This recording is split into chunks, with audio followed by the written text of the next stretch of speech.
Welcome back to Formula One in Miami in 2024.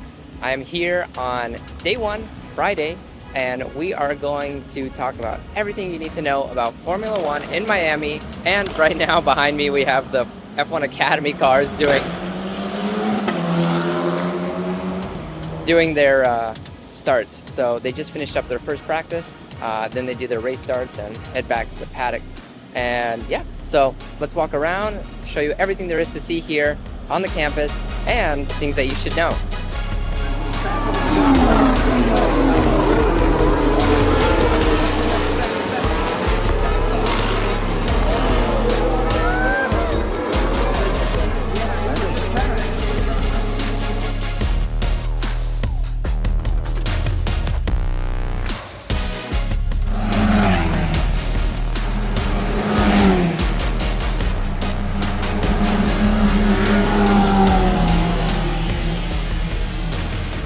So first off, as I just mentioned, the F1 Academy has been doing their practice. They're going first, and we have a Porsche Cup that will be running this weekend. And then, of course, the Formula One cars doing their FP1 and then sprint qualifying. This is a sprint weekend for the first time here in Miami. And so tomorrow on qualifying day, we will also have a shorter race. So it's like a mini race, only 19-ish laps, 20-ish laps. And then you have qualifying for the big race on Sunday. But what is F1 Academy? F1 Academy is the women's only racing league that is trying to get women into Formula One eventually. And the head of that is Susie Wolf, who is Toto Wolff's wife. Toto Wolff is team principal, CEO of Mercedes Petronas AMG Racing, Formula One team. And so, in any case, her goal is to get women into Formula One. And as you can see, or probably on TV, that they're pretty good. And the cars are slightly different. They're, of course, less power, smaller, but a lot of them do have very similar liveries to the actual Formula One cars that we'll be racing here later today. And it's a really cool program. So let's talk a little bit about what a typical Formula One Grand Prix weekend looks like. So typically you'll have free practice 1 and free practice 2 on Friday. You'll have practice 3 and qualifying on Saturday, and then the big race on Sunday. But this is a special weekend because it is a sprint weekend, which only happens a couple times throughout the F1 calendar, which means you have a shorter, about 19 lap race on Saturday and qualifying for that race on Friday, which is today. So we'll have free practice 1 and then qualifying. And that is what we can expect from the weekend. Here you can see the start-finish line area and grandstands, the entrance to the Paddock Club, and Turn 1 grandstands. So here we're at the start-finish grandstands, where you also find a bunch of food, vendors. You also find a lot of the team kit stuff here as well. There's suites up above the Turn 1 corner that we'll see later. And, of course, the Paddock Club is right across, and the garages for all the teams are there as well. Now, like I mentioned, F1 Academy is here, but they will be in a different part of campus. So let's go explore that finish line suite. This is an exclusive VIP area where you have multiple bars, multiple levels of seating right at the start finish line at the end of the last corner. I believe it's turn 19.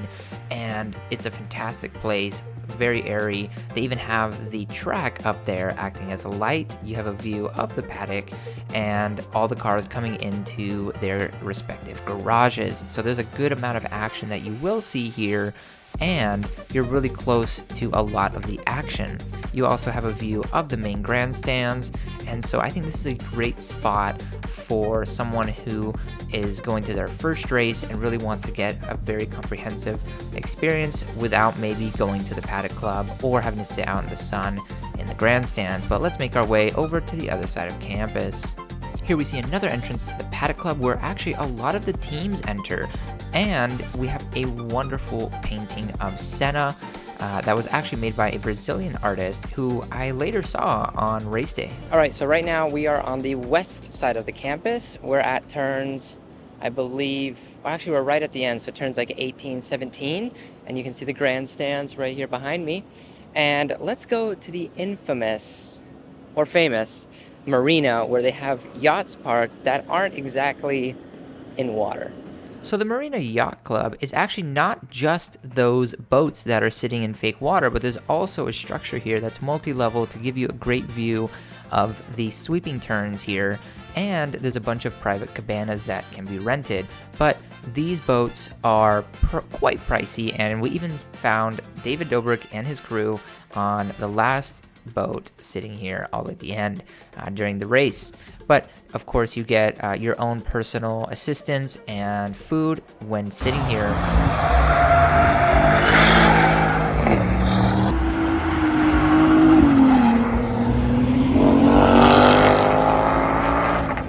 All right, now we're gonna go check out the suites at the top of the grandstands and see what kind of view and amenities that you get up there. The Turn 18 suites, presented by Driver, take up the entirety of the top level of the Turn 18 grandstands, and these suites go to different corporate partners, different companies and individuals, and here you can see one of the corporate partners here, an aerospace company. But you will also get food, drinks, great views. There's also televisions to be able to watch the race. You see the entrance to pit lane, so definitely a lot of action happening around here. This is right off of the main straight, and you get a view of when the drivers arrive at the driver parking lot. And you get a view also of Casa Ferrari and the Mercedes Pavilion. There's also a gondola to take you from different parts of the track and a view of the Hard Rock Stadium as Pierre Gasly comes into the track on FP1 day. We see a Ferrari Daytona, is what it was called, and the Ferrari Daytona SP3, which is the new variant of the Daytona. This is a multi-million-dollar special vehicle created by Ferrari as an homage to the original Daytona with a new flair to it. Here we see Casa Ferrari, which is a temporary structure built at many of the races to house Ferrari VIPs, and of course the Mercedes house. They had a bunch of great cars from Brahman for an auction that they were later doing on Saturday evening, and it's great to see this Zagato here. I mean, I've never seen one in person, so super special to be able to see one of these and to see it sitting out in the sun where anyone could just go take a look. And they also had an indoor area. This Koenigsegg was presented by the Florida dealership here, the Miami Koenigsegg, and it just looks incredible. I believe it's a Regera, so really, really cool to see. That car is worth multi-millions. And this is the show car for the Miami Grand Prix. They had a few different variants of it in the previous years, but this one definitely looks the best. All right, so now you have seen the Marina, you have seen the Casa Ferrari and the Mercedes house. But here we have a Formula One car painted to commemorate the F1 Miami weekend. And also, this race, I've been walking around a lot. It's so hot. It's like almost 90 degrees, but it has the most pedestrian bridges. And so it's actually relatively easy to get around, although you do have to go pretty far to get around because you have to go all the way around the stadium. But in the stadium, you have all the team hospitality. There's actually a way for fans to go look into the stadium where the field would normally be and actually see the drivers and see everything that's going on. So let's go check it out.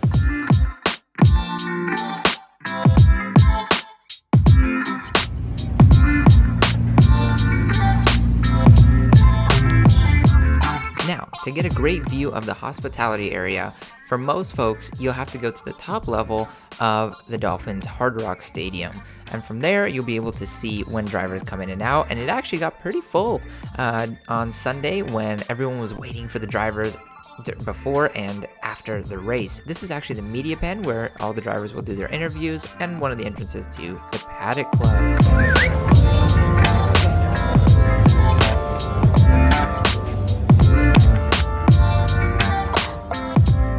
The Formula One Academy, just to go over it again, is the women's only F1 championship. And it's the attempt by Susie Wolf, who is the head of the F1 Academy, to get women into the main series, which is Formula One. And each one of the Formula One teams does have an F1 Academy team as well. So we see the Kick team, we saw Mercedes and Ferrari and Red Bull. This is the Williams car driven by Leah Block, which is from Utah. This is Bianca. She is one of the top drivers. She drives for McLaren, and their cars are actually spec cars, so they're all the same car with the same aero and the same engine, which only puts out about 170 horsepower, but they are so light that they still are pretty quick.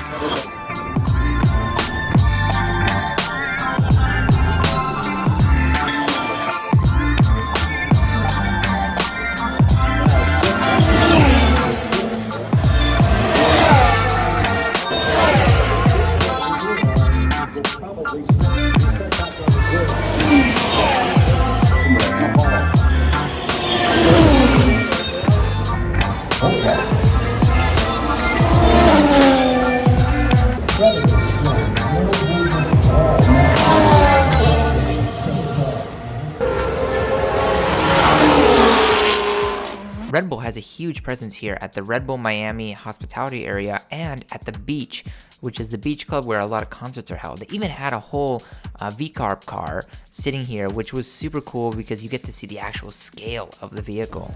All right, well, that is the end of day one, Friday, with free practice one and the sprint qualifying. Of course, Max came in first, but it was pretty close between him and Checo and Leclerc.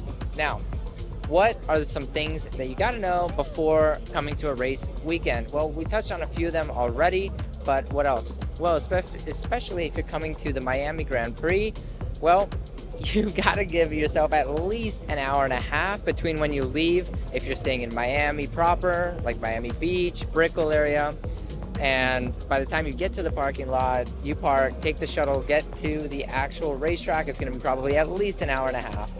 Also, you probably want to be here not too much earlier than the actual events you want to see. So if you want to see, let's say, qualifying tomorrow or the sprint race, maybe arrive only 15-20 minutes before, because otherwise there's not a lot happening and you're going to be sitting in the sun. So there's that as well. Or if you're coming for networking and you're in the paddock, then come a lot before, because you'll have air-conditioned places, shade, and food, and you'll be able to socialize. And there's also F1 Academy and the Porsche Cup happening at the same time. So it really depends on what kind of ticket you have. If you have like a general admissions campus pass, you don't want to be here too early, because once you kind of walk the track for an hour, there's not a lot more to do. Keeping that in mind, bring a water bottle, because there's tons of water refill stations, and be prepared to pay a lot for food. I believe you can bring a clear bag with some snacks, so I would highly suggest doing that. Also, there's no re-entry, right? And so make sure that if you get here, you know you're not going to be leaving anytime soon. And yeah, it's really hot, especially in Miami, so wear shorts, wear something comfortable. Bring a lot of water. I don't know, bring some liquid IVs. Liquid IV has a station here where you can get some, so there's also that. That's a good little tip. What else would someone want to know? Sunscreen. That's a good idea, especially if you're not in a shaded area.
Seconds before the cars are set to take off, the mechanics and engineers take off the tire warmers, which look like those bags there that help the cars maintain grip on those first few laps as they get the tires up to temperature.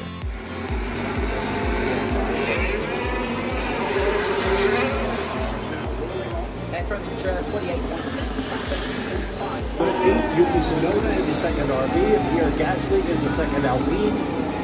On 1-9, Guanyu Zhou and Logan Sargent for Cyber and moving the respective level. Ladies go down to the end of the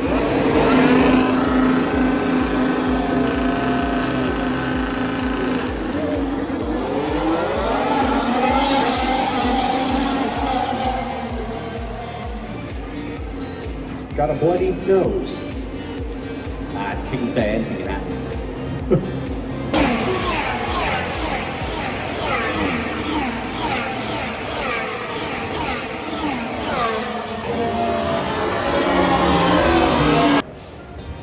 With Magnuson's penalties, you're going to see the drivers move up. I just said Sergeant 12th, but he's really going to be 11th after the penalties.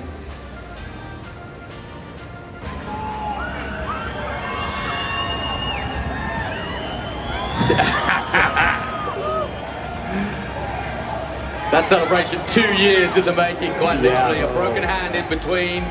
A year off from racing. I remember high-fiving him here last year when he had nothing to do except smile, which he's very good at. But, you know.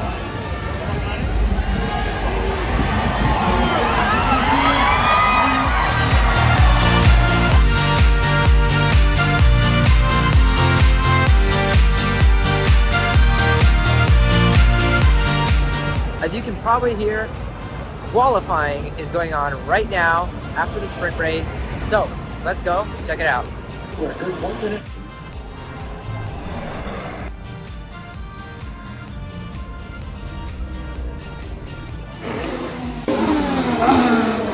Gasly, great lap. Fifth place.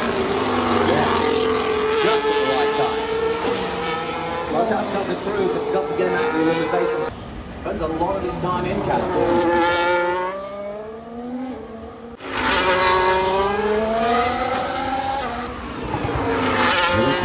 Who sets the quick time for 7-1. Lando, there we go.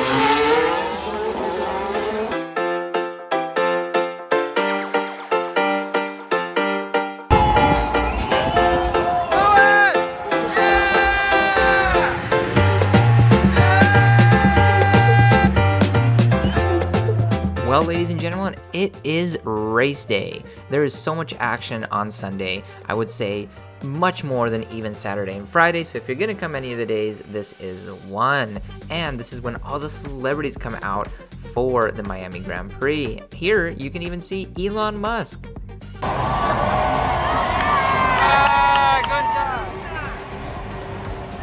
This part of the Sunday is probably the best reason to have a start-finish line grandstand ticket, because this is when you're gonna see everybody. Here you see former President Donald J. Trump, and you see all of the other celebrities on the track with the cars and mechanics, engineers.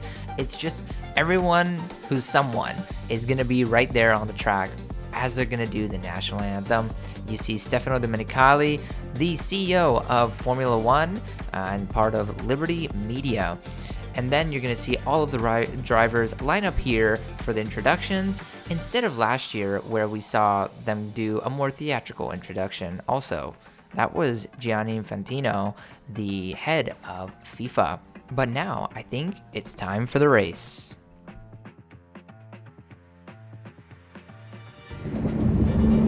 And rock stars through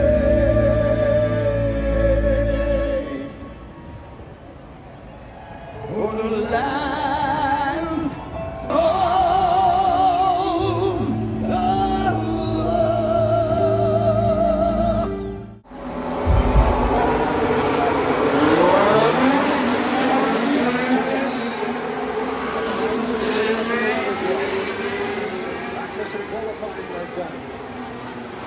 The other championship finals are done, and now it's time for the main event.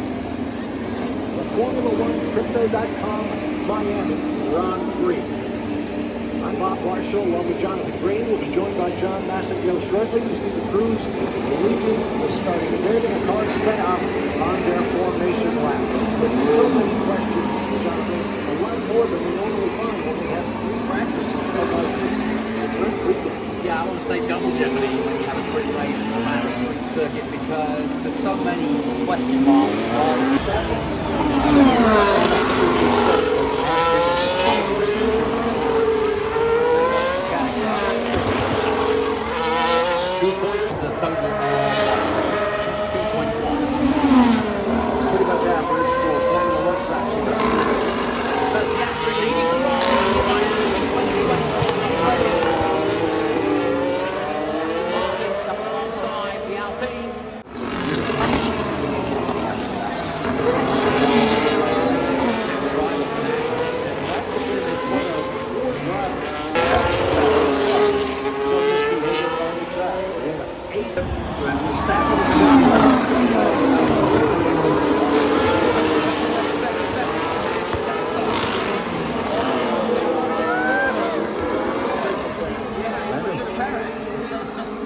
watching a riveting race. We see Logan Sargent's car, arguably his last race, being towed away as we all wait to storm the track. And it's quite a crowd. By the end of it, there are thousands of people getting ready to go for this run from the first few corners all the way to where the podium ceremony is.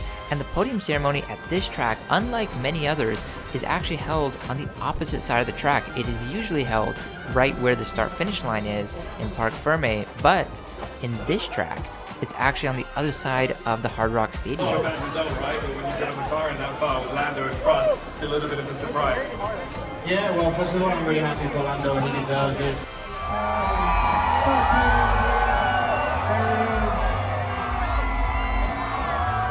In second place, Max Verstappen of the Netherlands.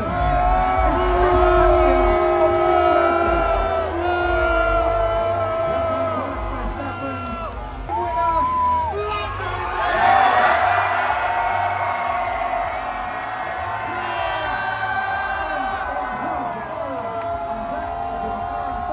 Team, British National Anthem.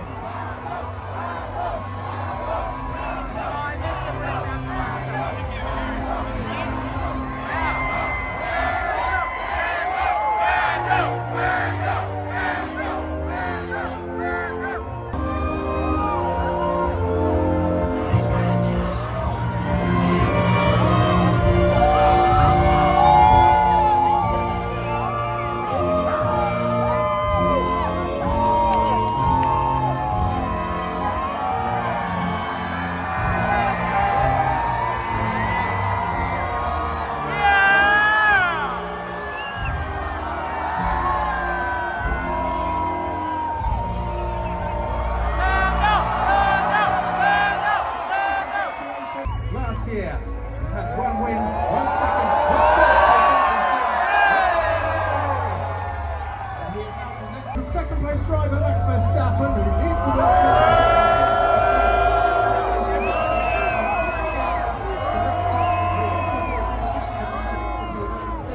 And to the third place driver, Charles Leclerc, the trophy is presented by Charles Leclerc, 7-time quarterback of the Miami Dolphins. Now, let's celebrate the